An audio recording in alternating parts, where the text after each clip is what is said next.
प्रीति सिमार और आप देख रहे हैं खबर फास्ट। 3 बड़ी खबरों पर बात करेंगे। सबसे पहले बात करते हैं बिहार विधानसभा की।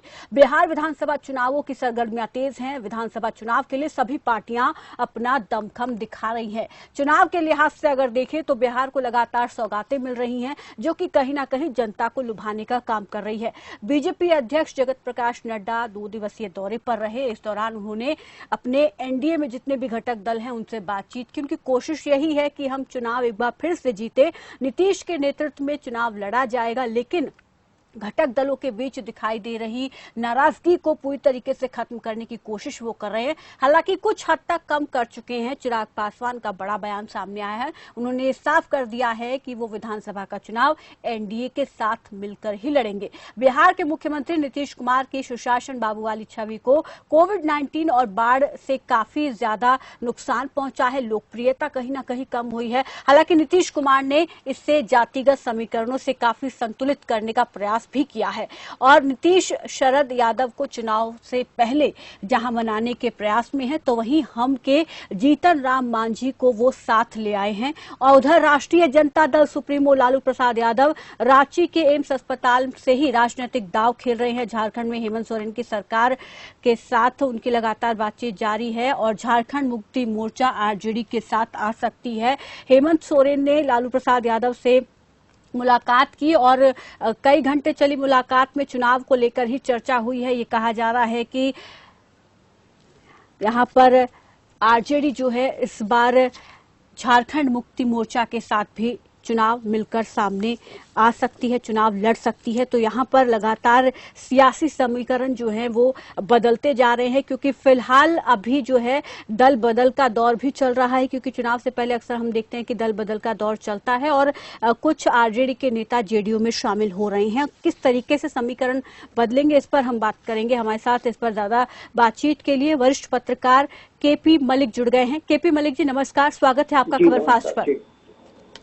अगर हम बिहार विधानसभा चुनाव की बात करें तो अभी फिलहाल बैठकों का दौर लगातार जारी है। तमाम पार्टियां दूसरे दलों से बातचीत कर रही हैं। दल बदल का दौर भी जारी है। ऐसे में यहाँ पर एनडीए में जो नाराजगी हम देख रहे थे, चिराग पासवान खुद भी कई बार अपने ही पार्टी अपने ही दल के साथ जो है अपने ही दल से नाराज थे, लेकिन अब उन्होंने साफ कर दिया है कि वो एनडीए के साथ ही मिलकर चुनाव लड़ेंगे। और हम के आने से कहीं ना कहीं ये भी कहा जा रहा है कि चिराग पासवान शायद नरम पड़े हैं। अगर अब हम समीकरण को देखें तो किस तरीके का समीकरण बनता दिख रहा है और क्या इससे टिकट बंटवारे पर भी असर पड़ेगा? जो एक दूसरे से दल अलग हो रहे हैं, शामिल हो रहे हैं, इस पे टिकट बंटवारे का कितना असर देखने को मिलेगा? देखिए प्रीति जी, मैं आपको बता दूं कि जब किसी भी राज्य में चुनाव आते हैं तो ये तमाम दल बदल उठापटक शुरू हो जाती है जी। आज आपको याद होगा कि प्रधानमंत्री ने घोषणाएं की हैं कि बिहार के लिए कई सारी लोकप्रिय घोषणाएं की जाएंगी, शिलान्यास होंगे।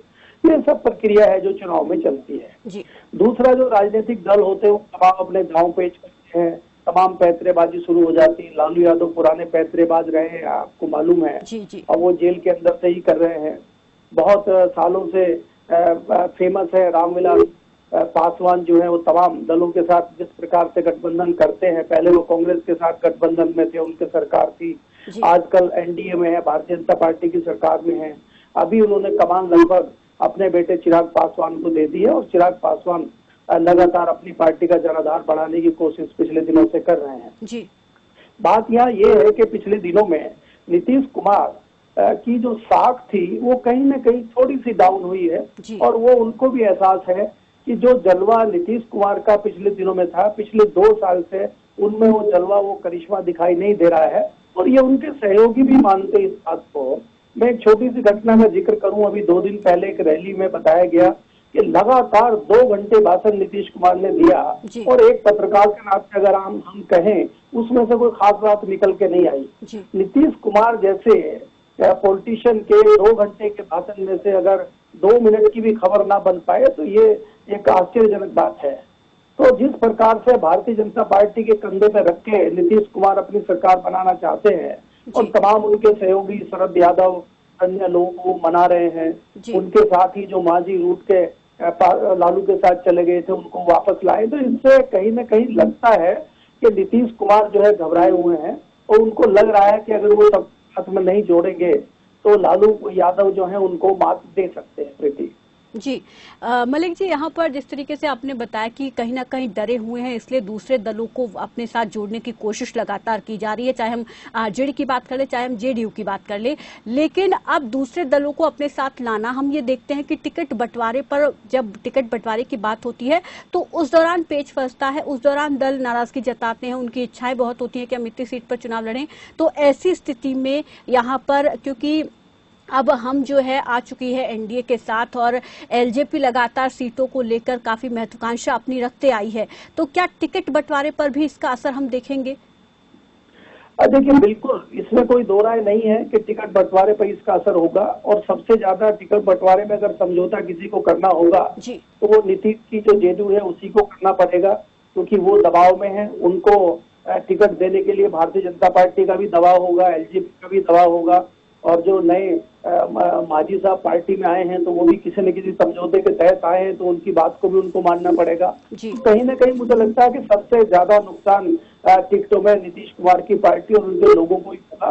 और नीतीश कुमार जिन लोगों के टिकट काटेंगे उनको कैसे विश्वास में लेंगे, उनके लिए वही बहुत बड़ी चुनौती होगी। प्रीति जी, विपक्ष की अगर हम बात कर ले, महागठबंधन की अगर हम बात कर ले, तो महागठबंधन को आप किस तरीके से देख रहे हैं इन चुनावों को लेकर? देखिए प्रीति, अगर आप इस दौरान जैसे कोरोना काल चल रहा है और महागठबंधन की स्थिति बहुत अच्छी नहीं है, क्योंकि इस दौरान में कोई बहुत बड़ी रैली नहीं हुई है, कोई विपक्षी नेता कहीं दिखाई नहीं दिया है, तो महागठबंधन तो यहाँ बिहार में कोई बहुत बड़ा असर डालेगा या कोई ऐसी चीज होगी मुझे दिखाई नहीं देती है। यहाँ मेनली जो टक्कर होगी लालू यादव और नीतीश कुमार के बीच में ही टक्कर होगी। और नीतीश कुमार के सहयोगी भारतीय जनता पार्टी के आज केंद्र में सरकार है, तमाम योजनाएं वो दे रहे हैं, तमाम जो है उद्घाटन शिलान्यास होंगे, तो उससे कहीं ना कहीं पब्लिक को कितना दबाव में लाया जा सकता है, कितना पब्लिक के ऊपर असर किया जा सकता है, ये देखना होगा। लेकिन मेरा मानना ये है कि नीतीश कुमार जिस तरह से घबराए हुए हैं या जिस तरह से उनको लग रहा है कि उनका वो जलवा नहीं रहा है, तो उसका फायदा कहीं ना कहीं लालू की पार्टी और उसके युवा जो लड़के हैं उनको मिल सकता है, मुझे ऐसा लगता है। जी, अगर हम टिकट बंटवारे की बात कर ले, फॉर्मूला जो अपनाया जाएगा, क्या यहाँ पर जेडीयू और बीजेपी इक्वल का फॉर्मूला अपनाएगी सीट बंटवारे को लेकर? देखिए, क्योंकि यहाँ पे जिस तरह की हमारी कई लोगों से बात हुई है, हमारी बीजेपी के कुछ लोगों से बात हुई है या हमारी जेडीयू के कुछ लोगों से बात हुई है, मानना यही है कि कुछ जेडीयू के लोगों को पिछले दिनों सेंट्रल गवर्नमेंट में एडजस्ट करने की बात थी, लेकिन नीतीश कुमार ने उसको नकार दिया। उन्होंने कहा कि जो फायदा मुझे आप केंद्र में देना चाहते हैं वो मुझे आप स्टेट में दीजिए। तो कहीं ना कहीं इस तरह का दबाव नीतीश कुमार बना के केंद्र में फायदा ना लेते हुए राज्य में उसका फायदा ले सकते हैं और उसमें कुछ टिकट ज्यादा ले सकते, इस तरह की भी बातें चल रही हैं। लेकिन अभी ये बात आपकी सच है कि टिकट बंटवारे पे कहीं ना कहीं घमासान होगा और उसमें काफी मुश्किलें आएंगी, इतना आसान नहीं है टिकट बंटवारा।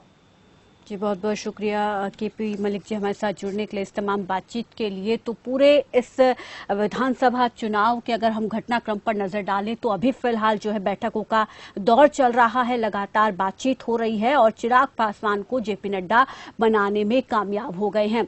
2 दिवसीय दौरे पर बिहार पहुंचे थे जेपी नड्डा। इस दौरान उन्होंने मुलाकात की अपने घटक दलों के प्रमुखों के साथ और इस दौरान सभी को साथ लाने की कोशिश उन्होंने की। लेकिन अभी उस दौरान जो है टिकट बंटवारे पर दोनों के बीच में कोई भी बातचीत नहीं हुई है। टिकट बंटवारे को लेकर पेच फंस सकता है। हालांकि जेपी नड्डा ये जरूर साफ कर चुके हैं कि कोई भी विवाद टिकट बंटवारे को लेकर नहीं होगा, कोई उलझन उनके सामने नहीं है और जब इस प्रक्रिया को अंजाम दिया जाएगा तो ये सुचारू रूप से पूरी कर ली जाएगी। लेकिन अगर हम बात करें टिकट बंटवारे की, तो यहाँ पर क्योंकि 243 सीटें हैं जिन पर विधानसभा चुनाव होना है, तो 105 अगर इक्वल का फॉर्मूला अपनाया जाता है तो 105 पर बीजेपी, 105 पर जेडीयू, बाकी बची 33 में से 23 एलजेपी को मिल सकती हैं और 10 पर जीतन राम मांझी की हम पार्टी को 10 सीटें दी जा सकती है, 10 सीटों पर हम चुनाव लड़ सकती हैं। हालांकि ये सूत्रों के हवाले से जो है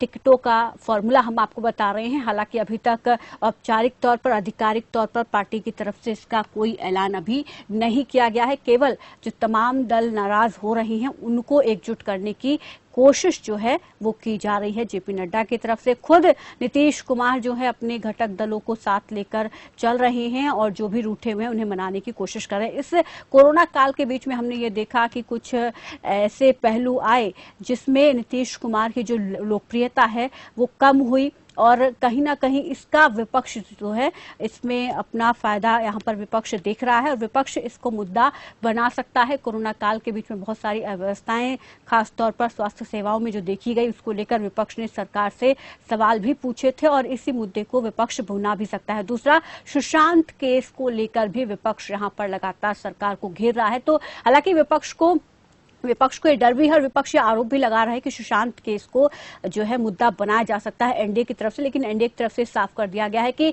सुशांत केस मुद्दा नहीं होगा, विकास का मुद्दा अहम रहेगा जिस पर पार्टी चुनाव लड़ेगी। तो आरजेडी से गठबंधन की जुगत में झारखंड मुक्ति मोर्चा है, क्योंकि झारखंड के मुख्यमंत्री हेमंत सोरेन ने जो है लालू प्रसाद यादव से रिम्स में जाकर अस्पताल की दोनों के बीच में चर्चा हुई और इसी मुद्दे को लेकर दोनों के बीच में चर्चा हुई है कि दोनों साथ में चुनाव लड़ेंगे या नहीं।